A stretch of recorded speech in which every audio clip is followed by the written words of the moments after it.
जय हिंद साथियों। तो आज का हमारा टॉपिक है अपर्तांक यानी रिफ्रैक्टिव इंडेक्स। चलिए समझते हैं अपर्तांक होता क्या। इसके पहले एक कॉन्सेप्ट को समझिएगा।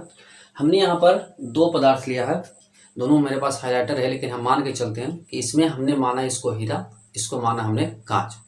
हम जानते हैं कि हीरा जो है अत्यधिक कठोर होता है किसके तुलना में? कांच की तुलना में।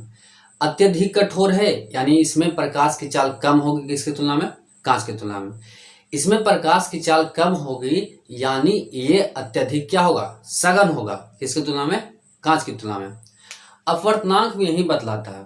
अपवर्तनांक कहता है कि यदि किसी माध्यम में आप प्रकाश को भेज रहे हैं तो उस माध्यम में प्रकाश की चाल कितना कम हो जाएगी या वो माध्यम कितना सघन है, यही हमें कौन बतलाता है? अपवर्तनांक। यहां से रिलेशन को समझिए। रिलेशन कहता है कि एन, जहां एन हमने दर्शाया किसको? अपवर्तनांक को दर्शाया है। अपवर्तनांक एन कहता है डायरेक्टली प्रोपोर्शनल होता है 1/v। v मतलब वेलोसिटी यानी पदार्थ में प्रकाश का वेग, यानी जिस पदार्थ में आप प्रकाश की लाइट को भेज रहे हैं।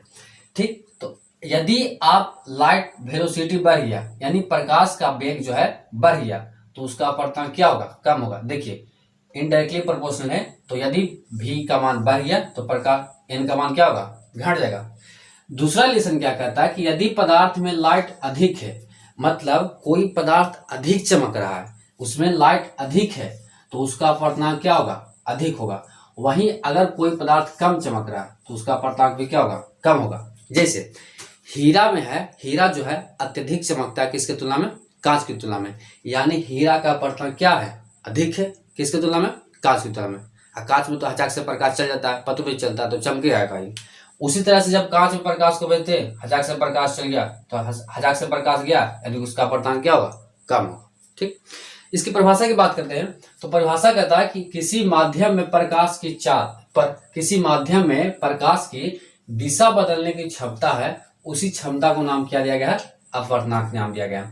और इसे एन या म्यू से सूचित किया जाता है अपवर्तनांक को, जहां एन बराबर फॉर्मूला याद रखना है sine I upon sine R. आपने पढ़ा होगा स्नेल के नियम से होता है। दूसरा फॉर्मूला याद रखना है कि एन बराबर होता है सी अपॉन भी, जहां सी है निर्वात में प्रकाश की चाल और भी है माध्यम प्रकाश की चाल। जैसे हम हीरा में प्रकाश को भेज रहे हैं तो हीरा के अंदर जब जाएगा तो वो हो जाएगा माध्यम प्रकाश की चाल, जिसे हम लोग भी से डिनोट करेंगे। और जहां से बाहर से भेज रहे हैं वो किसके बराबर होगा? सी के बराबर, यानी निर्वात में प्रकाश की चाल।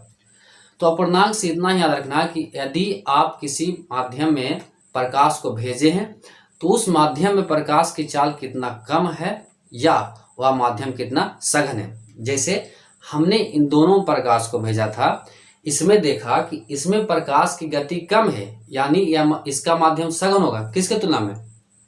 कांच की तुलना में। तो इसका अपवर्तनांक क्या होगा? अधिक होगा किसकी तुलना में? कांच की तुलना में।